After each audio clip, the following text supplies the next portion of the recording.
IT сферата беше известна с това, че дава големи заплати и разбира се, като един младеж ти си насочен към пари. Дойде момент, в който разбира се, аз се превърнах в черната овца, като за мен това е роля, която доста често заемам в живота и те бяха в шок.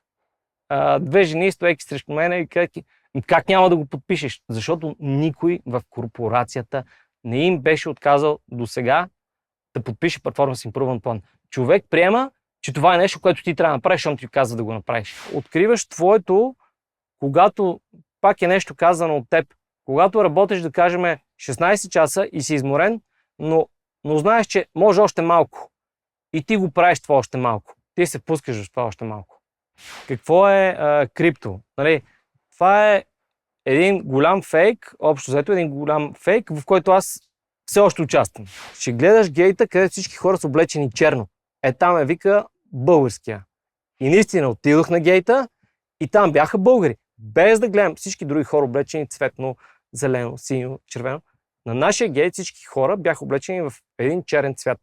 Знаеш, че парите не правят щастието, не градят щастието. И ти си истински щастлив тогава, когато правиш нещо, което ти доставя удоволствие. Един приятел каза следното.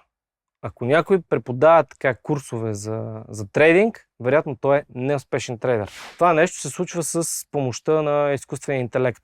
Тоест, ти можеш да скелваш бизнеса си експоненциално. Той има различни техники в промпт инженеринга и това дори е нещо, което обяснявам в моите курсове за промпт инженеринг.